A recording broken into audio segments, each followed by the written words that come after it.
Okay, picking up on worksheet 2, fundamental theorem of calculus, number 14. I know some people had questions about 14. So 14.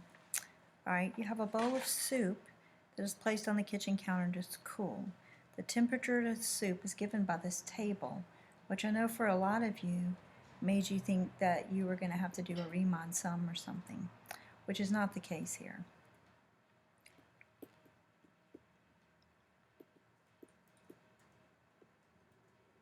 If you really know what an integral means, it's super easy to answer this question.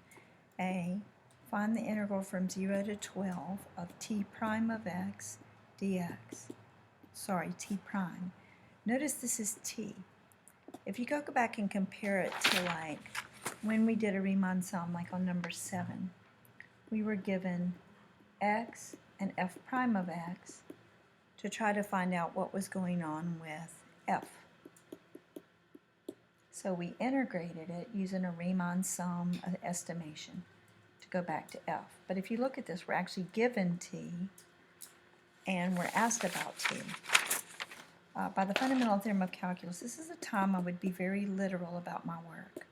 I look at the question A, and I know that means, even if I don't look at the problem, this means t of 12 minus t of 0. It means displacement of the temperature. So I actually can find these two numbers. T, not t prime, t of 12 is 19. T of 0 is 105. Sorry, that's not 19. I'm sorry, that's 90. Whoa, I wrote that really bad. That's 97. This is 93. Okay, so T of 12 is 93. T of 0 is 105. And so the answer is negative 12 degrees Fahrenheit. And so what in the world does that even mean? Negative 12 degrees Fahrenheit is the total temperature that it decreased, the temperature that was lost during that time frame, during the first 12 minutes. You can tell that we actually lost 12 degrees, but I can actually do it literally. So the big difference here is like deciphering what this means. If I was going to do a Riemann sum, this info would be on the derivative, not on the original. So it's just like they're giving me points. B, find the average value from 5 to 8. So I'm going to say 1 over 8 minus 5 times the integral from 5 to 8 of t prime x dx using the average value formula. 1 over b minus a is the integral from a to b of a derivative. And so that gives me 1 over 3 times t of x, being very literal, from 5 to 8, which I can get out of the table. Again, we've got the original in the table. T of 8 is 97. T of 5 is 99, I think. So we get negative 2/3. Now what does that mean, negative 2/3 what? Alright, look at your question. Find the average rate of change of the temperature. This is negative 2/3 degrees Fahrenheit per minute. Where did the per minute come from? This totals up the number of degrees, and this is 8 minutes minus 5 minutes, so this is minutes on the bottom. So when you're doing an average value formula, you go back to a rate. Number 15. Alright, we have this graph. 1, 0. So we have this. We have this funny little semicircle that hits at 3. That's a semicircle, and then terrible picture. Look at your picture. Sorry, this is really bad. Okay. 15, the graph of f prime consists of a line segment and a semicircle, and we know that f of 1 is 4. Now after that last problem, look at what you're looking at. You're looking at the derivative. So we want to find f of negative 2. So I'm going to integrate from negative 2 to 1 of f prime of x dx to give me f of 1 minus f of negative 2. Integral of that. So now let's find this from -2 to 1. All right, so this is a 2 by 4 rectangle, so 1/2 base times height, but it's going to be negative. So it's -4 during this time right here. And this is a 2 by 1 triangle, I'm sorry, 2 by 1. So that gives me a +1.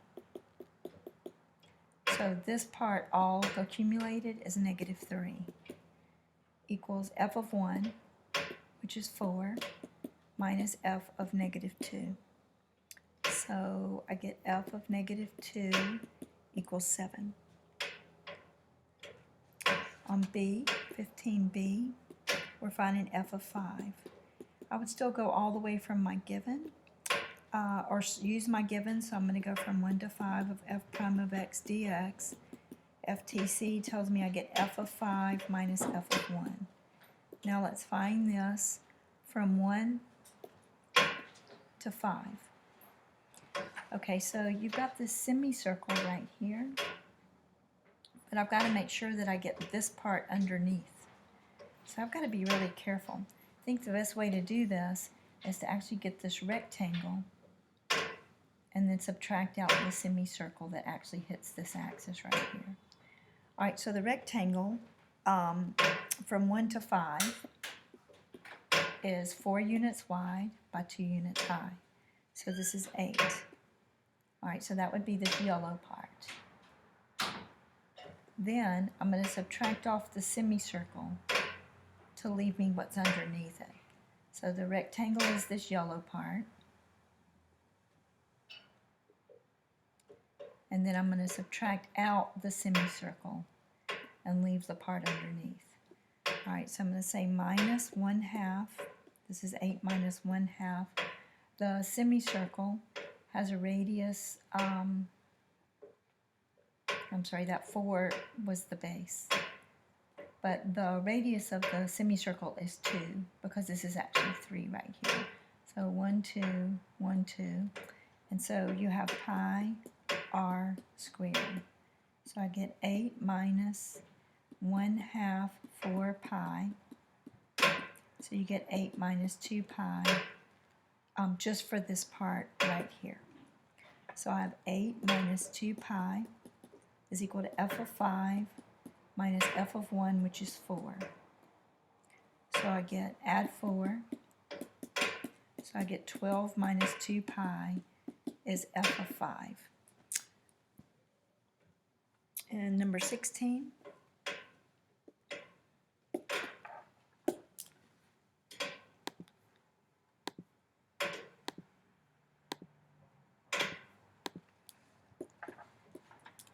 Change.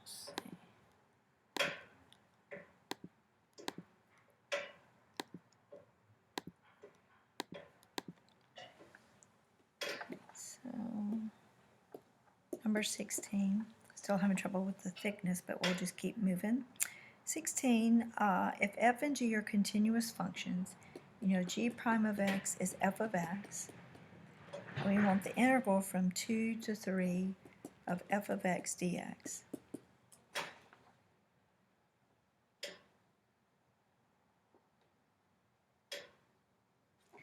All right, so I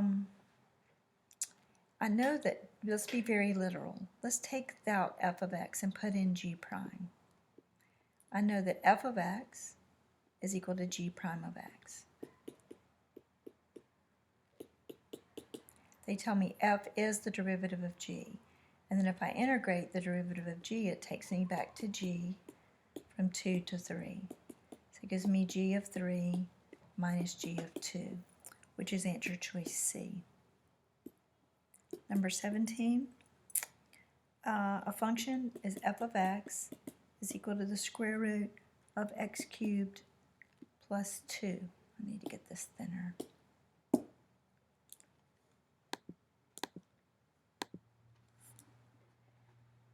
X cubed plus 2. G is an antiderivative of f.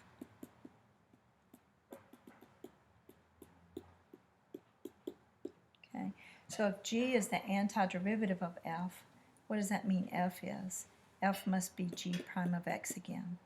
So if you integrate f, they're telling me if you take the antiderivative of it, you would get g. So that makes this g prime. All right, and so now we know g of 3 is 5, and we want g of 1. All right, so I'm going to integrate g prime, which they tell me g is the antiderivative of f, which means f is the derivative of g. So I'm going to have f, which is the derivative of g. So this is g prime right here. So it's the square root of x cubed plus 2 dx. That's going to give me, this is g prime, so that's going to give me g of x. All right, I'm going to do it from 1 to 3 because of my givens. So that's going to give me g of 3 minus g of 1.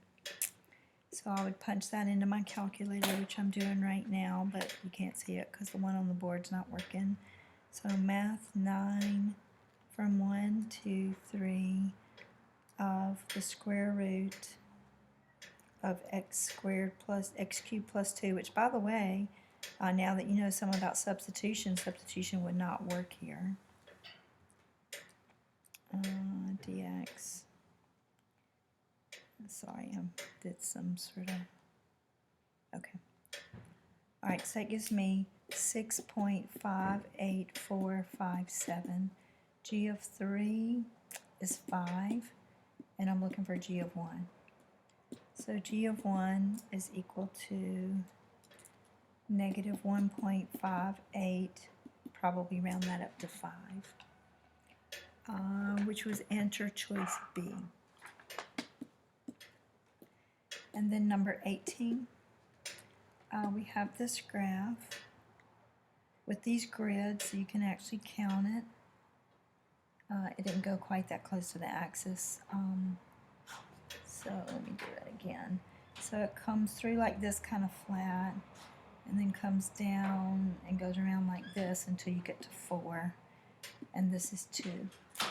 All right, so you have the graph, and they tell us this is f of x. And so they also tell us that f prime of x, capital F, is little f. So this, I'm going to use that right here. So when they tell me to integrate from 1 to 3 of f of x dx, they want me to integrate from 1 to 3 of f prime of x dx, and then I'll take me to capital F of x from 1 to 3, or f of 3 minus f of 1, capital F of 3 minus f of 1. All right, they tell me that the part from 1 to 3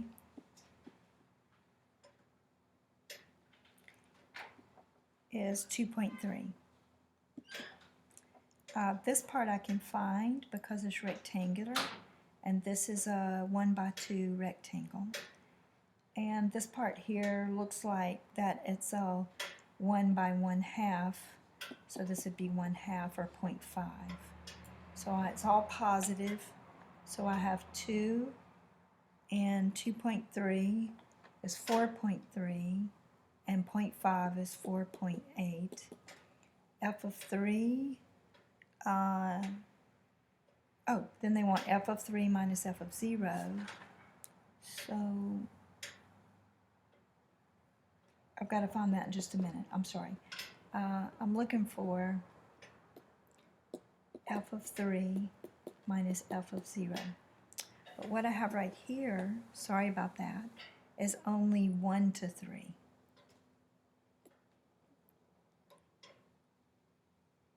So if I go 1 to 3, so I didn't have to do any guesswork, I don't think. All right, so let's work this part. We know that f of 3 minus f of 1 is equal to this right here.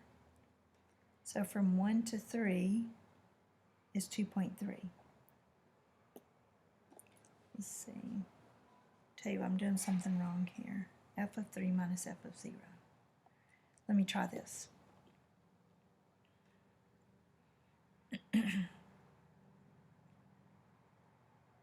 Okay, so I started it off right. They gave me this was 2.3. And f of x is capital F prime of x. So I want to integrate it from 0 to 3, f of x dx, and that'll give me f of 3 minus f of 0.